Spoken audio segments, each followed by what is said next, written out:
Before we get started, I want to really give a quick shout out to the Windsor International Film Festival. They just launched this year. It's their 20th anniversary. I had my first day volunteering with them. It's amazing. I love the atmosphere. I just want to give them a quick shout out. It seems like they're going to be doing a lot of big things. There's like 213 or so different films. There's like over 380 some odd screenings, a bunch of local films, a bunch of movies from like the Toronto International Film Festival. Conclave is playing.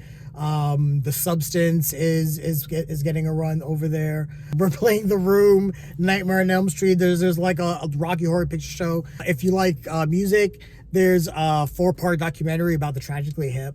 But yeah, there's a lot of really cool things. There's we're going to be at 3 locations: the Capitol Theater, the Chrysler Theater, and the Armories, downtown Windsor. So if you love movies and you're around the area, just come by. It's going to be a fun time.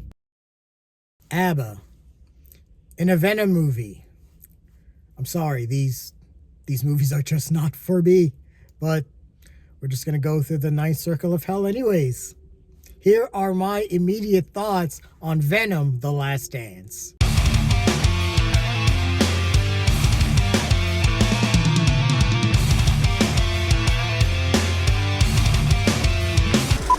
Hey everyone, this is Lenny here. So I just got out of Venom: The Last Dance. This is the third in what is, I guess, this trilogy of Venom films that is taking place in the Sony Spider-Verse.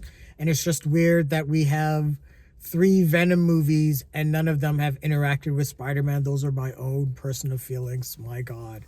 I'm going to try to be as objective as I can. Let's just kind of get into the environment going to this movie. So I saw this in 3D, and I got there. The theater was half full, but the projector was not working. It was like we were watching like the final scenes of 2001: A Space Odyssey. The trailers for Heretic and everything were in these crazy neon pinks and purples, and I'm just like, what is going on here? So the projector just kept shutting on and off and on and off, and then the sound just didn't work. People didn't know what the hell was going on. They finally were able to play like a trailer and a half. They were able to turn the lights off. It was just crazy, and I'm sitting here and I'm like, oh no, if this is just an omen of what I'm expecting coming into this, because I'm gonna be flat out honest. I am not a fan of the Venom movies. When it was announced that we were getting a solo Venom movie, I was super excited. And then I heard Tom Hardy was playing Eddie Brock, and I was like, Tom Hardy is a fucking awesome actor. Let's go. But then, you find out that there's no connection to Spider-Man, and it came out in 2018, and they just played up the comedic elements, and I'm just like, nope. Then Venom: There Be Carnage came out, and wow, that was a piece of shit. And it's actually funny because I think Tom Hardy and the other producers of this film basically jettisoned that film. It basically kicks off from Tom Hardy like being sucked into the multiverse, and then there's like a little inside joke where Venom and Eddie Brock gets thrown back into their universe, and Venom's like, oh, I'm tired of this multiverse shit, and it's kind of the movie. It's it's Tom Hardy doing a lot of slapstick physical comedy and talking to himself in that gravel voice. Let's just get into the plot. So essentially, Eddie Brock, the journalist, and Venom, the symbiote alien that has basically taken over his body, and Eddie Brock is the host. They're in Mexico. They're on the run from everything that happened in Venom 1 in San Francisco, and he's on the run from the police for what happened. And then suddenly he's on the run from, basically the United States government.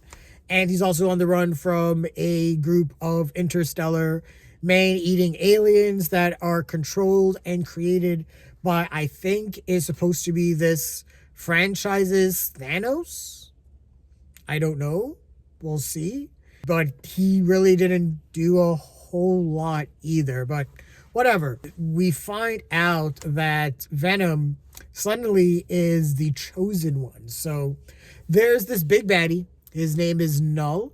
He is played by Andy Serkis, and he created all these symbiote aliens. And this guy is just pure evil. And the symbiotes basically turned against him and forced him into this dark, deep hole of a planet. And he's trapped there. And Venom has what's called the Codex. And if Null is able to obtain this Codex, it will free him from this dark void of a planet, and he'll just lay waste to the entire universe. And all the symbiote creatures, even though they are absolutely horrifying, terrifying monsters on their own, they are terrified of this guy. And I guess we're supposed to be super scared of him, but I was not. I didn't care. He sat there like he was on the Iron Throne, just saying, just basic super villain things. Yeah, there was nothing to that character. So we're relying on the monsters. And I'll say that the monsters that Null sends to chase down Venom, they're terrifying. They are visceral in terms of how they devour other human beings. And the first time it ate someone, I was like, oh shit, okay. The main problem that I've always had with these Venom movies is just the tonal balance. I'm not a fan of Venom being a comedic character. And again, that is my own personal bias. Now, I'm going to try to be objective. I keep saying that. But it's just the tonal shift between the comedy and trying to keep things serious just didn't work. It just always seemed silly and cheesy. Venom is trying to, stay away from these creatures. And the catch is, if he transforms into his full form, then it sets off a tracker. And these creatures will just be able to find him basically anywhere in the world. And these guys go at the speed of a bullet. They can go from San Francisco to Las Vegas in like 30 seconds, which I have a lot of questions that I'm not even going to get to, because if I start asking them, then this review is just going to be me listing a bunch of questions about this movie and just plot holes and everything like that. So some of the people that are also involved, Chiwetel Ejiofor, who was Mordo in Doctor Strange, he's here as a soldier, and he's meant to hunt down Eddie Brock and Venom, and he pretty much works at Area 51. In this universe, Area 51 has been decommissioned. I have to keep doing that, even though they clearly have a base there. And so he plays a soldier that's hunting down Venom, and he's like super straight-laced, he's no nonsense, and he's like, we have to kill these aliens are a threat, they want to kill us all, we have to just destroy them all. And then we have Juno Temple from Ted Lasso. She plays a scientist. She has this crazy backstory where her and her twin brother were like struck down by like lightning, and I guess that killed him. That plays into something absolutely ridiculous, but yeah, she's there as a scientist, and she's like super fascinated. And we find out that Area 51 is actually housing all of these symbiotes. It seems like in the 5 years that Eddie Brock and Venom were like traveling through the multiverse, all these other symbiotes were heading to Earth, and they were basically, the thing is that they were running from Null. And we get Stephen Graham from the original Venom, and he's here, and he looks tired, but a symbiote has taken him over, and he's there for exposition. He's just been there to basically say who Null is, how big of a threat he is, and it's just strange, and it doesn't fit. And so here's what I'm gonna say. This is actually the best out of the three movies. It's a very low bar to cross, in my opinion. But in terms of what the movie was trying to accomplish as a finale, I feel that this, was well constructed for what it is, which is a cheesy, goofy comic book movie. This is the kind of quality that we would have gotten in like late 90s, mid 2000s. That kind of, the script is just really predictable and bad, at some points, random. But there are little moments and there are little nuggets that work. Tom Hardy tries to stretch out Eddie Brock as a character and tries to give him a little bit more empathy. There's a quick friendship that he forms with Rhys Ifans.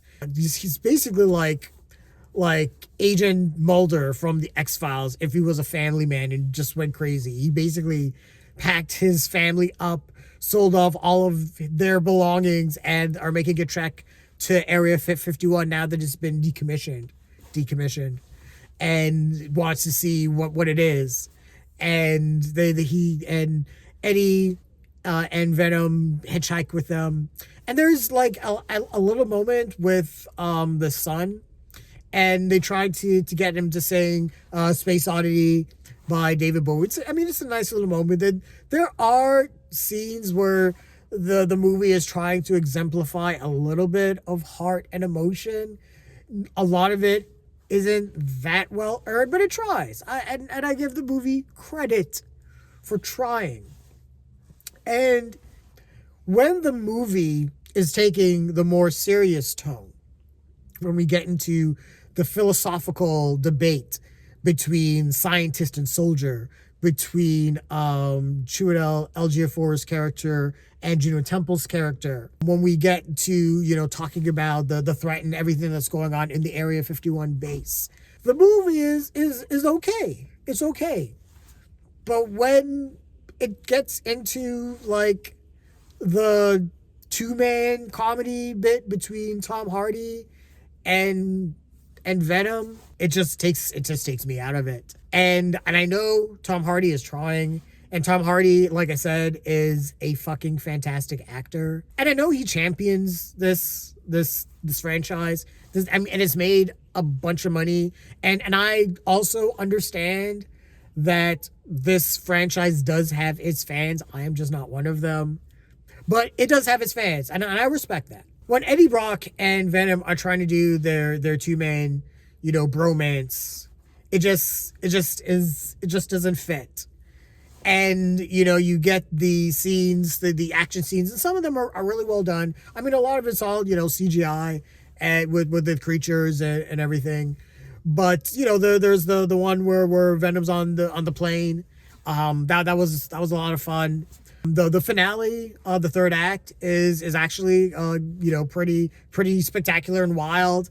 A little bit predictable if you sort of put some of the dots together around the second act. But it goes into like some wild, crazy places that I'm like, okay, this movie is trying to go for it and tries to build things up so it does feel like a real finale where we have this threat that is truly going to destroy the bond between Eddie Brock and Venom. It feels like that this movie is sort of the crescendo, and what the other two movies have been building up to has been this bromance between Eddie and Venom, and I guess the two of them accepting each other and bonding as a real unit.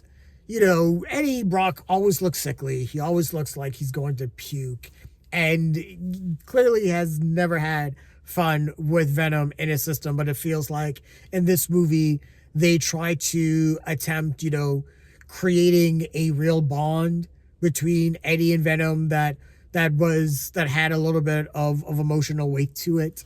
Again, I'm not sure if it was totally earned, but again, the movie tried. the movie stops dead in its tracks when it gets to a Las Vegas set piece. Peggy Lu, who's Miss Chen from the Venom movies, she's there, and she's just there to have an ABBA dance scene and just to show Venom dancing. But here's the thing: again, anytime Venom turns into his full form, you know, these creatures can't define him. So it's like, Venom, why are you doing this? But there's this whole thing where Venom's like, hey, I just want to have fun, live it up, and Eddie's like, this is stupid.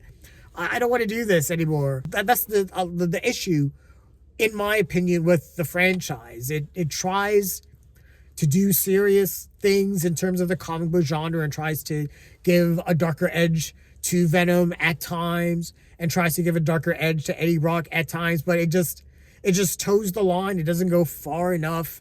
And then at the same time, everything with the comedy just, for me, just doesn't strike at the heart of Venom. At first, Venom was one of Spider-Man's most deadly foes.